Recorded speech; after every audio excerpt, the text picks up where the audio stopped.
Arcane Season 2, Episode 9 was certainly an ending, and at the moment in the community it is incredibly divisive, and to an extent all endings are. Nobody's going to agree whether this is a good ending or a bad ending, or whether or not it was a masterpiece or the worst thing ever to come out, right? And today I just wanted to add my meaningless opinion and discuss my thoughts. Most of my thoughts will be pretty tangential and very off the top of my head. I don't like to script my videos, and I just like to give my sort of raw, unfiltered thoughts, give or take with a few cuts. So just be aware that this has spoilers for the entirety of Arcane Season 1 and 2, and I will be going over quite a few different subjects and topics. But if you haven't watched Arcane, why are you here exactly? Like, go back to watching Roblox videos or sort of like iceberg deep dives or whatever. So with all that said, let's get right into the news. So one of the staples in my reviews by now is talking about the pacing and how I don't like it. In this episode, I don't really think pacing's an issue per se, besides the very start. So at the end of the last episode, we're preparing for the war. We are preparing for the invasion of Piltover and Zorn, and we are not sure what will happen, right? And we're kind of expecting Ambassador to turn up and all the ships to appear on the shore and see that battle start, right? No, you're wrong. The episode starts right in the thick of it. Everybody knows. And that's my immediate problem. It's kind of like we're building up this threat, and then all of a sudden the threat's there. And it's a very minor issue, and I can see people not really having a problem with it. That was just like my immediate thoughts of, really? Did we have to start in the middle of the battle? We didn't get that build-up, that tension, that dread of seeing the ships on the horizon, seeing Victor's followers, and seeing Ambessa sort of look menacingly towards Piltover, seeing them land on shore for the first time, seeing Piltover give them hell for every inch of ground that they take. No, we're thrown straight into that. And sometimes that can be a very good way of building the narrative. Many war films, like mainly set in like World War One or World War Two, you'll see like this inexperienced recruit like signing his papers, and then in the next moment you snapped your fingers and they're in the thick of it, and everything's going to hell and back, right? And that's a good way of showing how inexperienced they are and sort of how everything's so out of their control and out of their own power that it really shows how they're just a small segment or small piece on the chessboard of what actually is going on. My issue with this is that we're not following some random nobody. We're following the established characters. We're following Vi, Jinx, Ambessa, Caitlyn, right? These are your figureheads. These are your main players in this war. They have significant like leverage to them. So the problem is with that is that they're now being kind of reduced to a speck but I mean, I feel like I'm very sort of stuck up on a tangent here. My next glaring issue that I saw in this episode was Maddie's betrayal. And I feel like everybody saw it coming apart from me. And like, I can understand why they did it. They didn't really have a good way to wrap up this sort of love interest sort of character. So that's what annoyed me, right? It's going from this naive, inexperienced member of the Enforcers to a mole, to a rat, right? And we didn't really get to see that play out. Like, Maddie not only has loads of tactical knowledge in the battle, but is the second in command to Caitlyn almost. So Ambessa should have this knowledge being relayed to her, like, oh, these are our plans, X, Y, Z, and I would have liked to see a bit more of that, but once again, that's minor. But my main issue with Maddie is she's presented as the typical, like, new kid on the block. And I know that could have been an act to get into the Enforcers and get close to Caitlyn, and she's kind of spurring Caitlyn on. However, I don't really think she got set up as a mole properly. There was no really hints or clues that there's a deeper sort of relationship with Ambessa there or with the Noxians. It just kind of comes out of nowhere of, oh, I'm betraying you, Caitlin.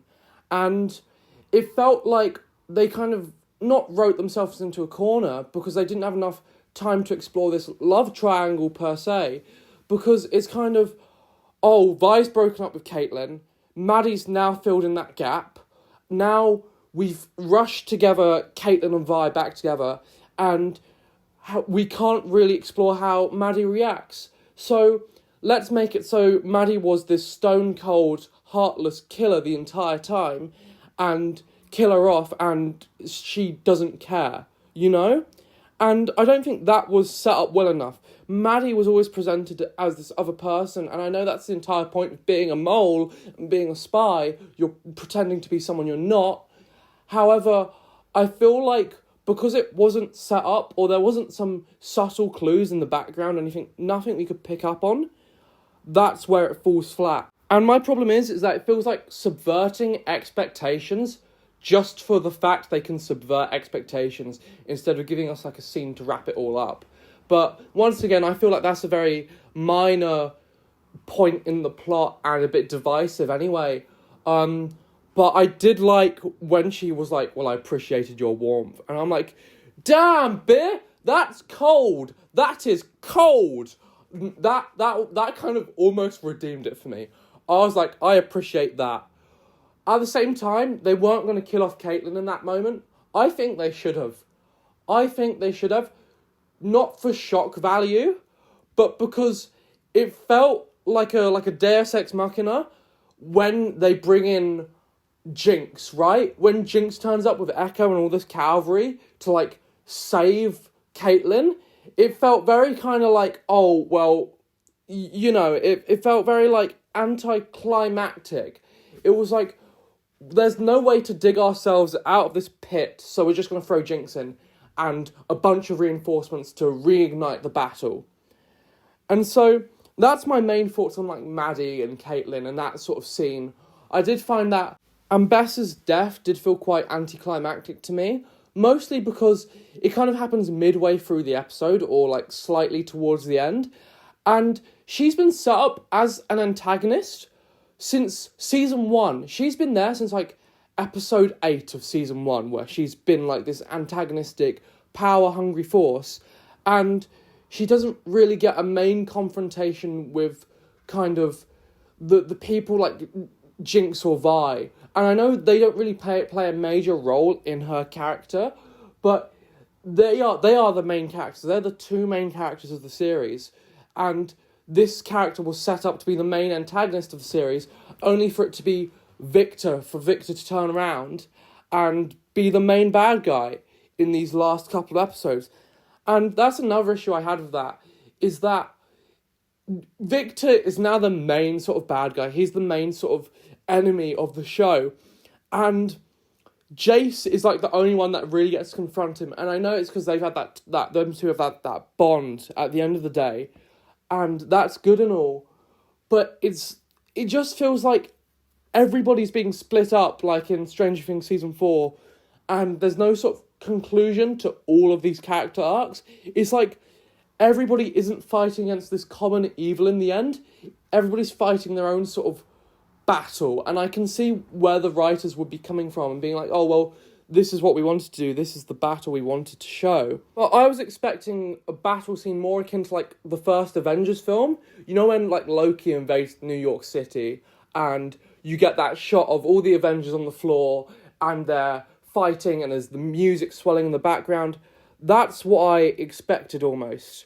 And I know that's expectations versus reality, and we didn't really have that, but some of the conclusions did feel a touch anticlimactic and a bit kind of just like, oh, well, we've been setting that up for a season, and now that's been wrapped up, and it feels unsatisfactory. And then Victor's one, where it feels quite satisfactory and nice. At the same time, Victor's only been a villain for really 2 or so episodes. He's been a very ambiguous character in the first act of season of season 2 and the second act of season 2, and now in act 3 he's suddenly a villain. It doesn't feel set up enough, if you know what I mean.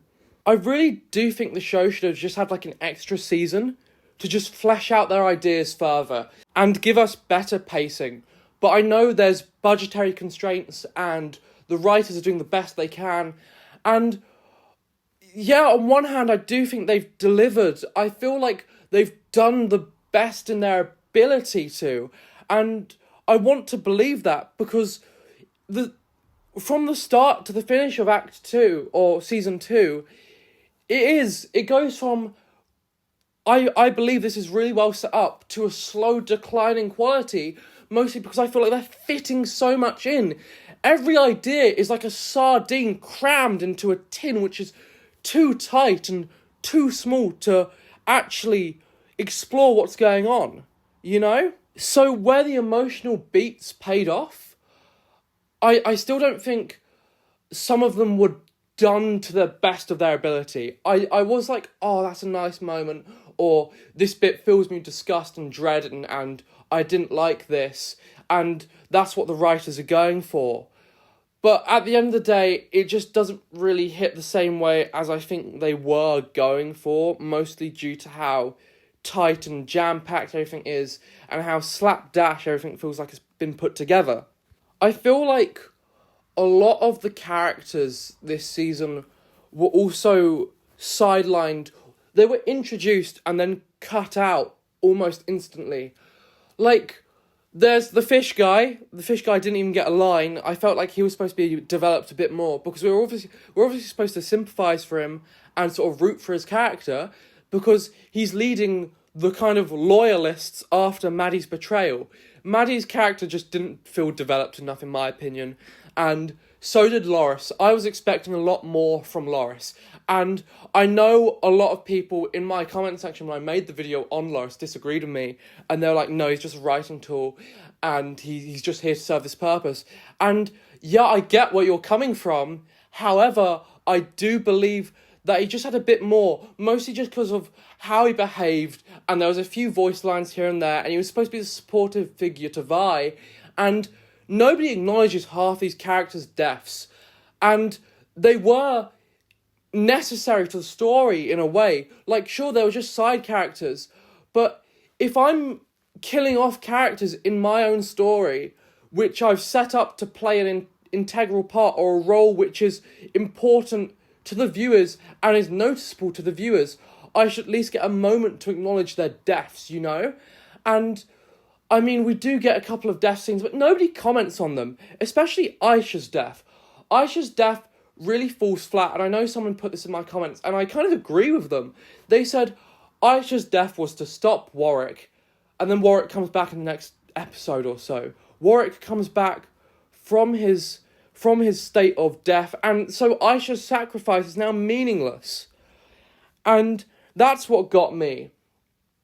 And there was another comment talking about Mel and how she's kind of like suddenly a wizard and how it took up too much time. In my opinion, it didn't take up too much time. I just felt like the time spent could have been better, like exploring those ideas, you know? Because Mel is suddenly a wizard and there's not much explanation. And there's a couple of scenes of her exploring her powers, but once again, I don't think they were fully developed. And she saves Caitlyn's life, which I don't really think should have happened. It once again feels like a very kind of spur-of-the-moment decision, kind of like, oh, we've written ourselves into a corner, we have to kill off the character now, let's just throw Mel in there. And Mel suddenly has all these kind of wizardry powers and is suddenly kind of quite attuned to it all. And we don't really get that set up. So, not to drag the video out too long, but at the same time, I do feel like there was a lot of moments which were not set up properly. The pacing was an issue, mainly in the second act, which impacted the third act quite a lot. I feel like the ending was well done given the circumstances, but it wasn't good. I'm not sure if many people agree on these opinions, or they'll probably say it's incomprehensible, just rambling and going on tangents here.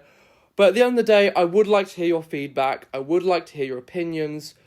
Please consider just giving it a comment, a like, subscribe, dislike, whatnot. Because at the end of the day, I just like reading through the comments. It's like crack to me. Reading through every little like, oh, this happened and that happened and these are my beliefs. But no, thank you for watching. I really do appreciate it.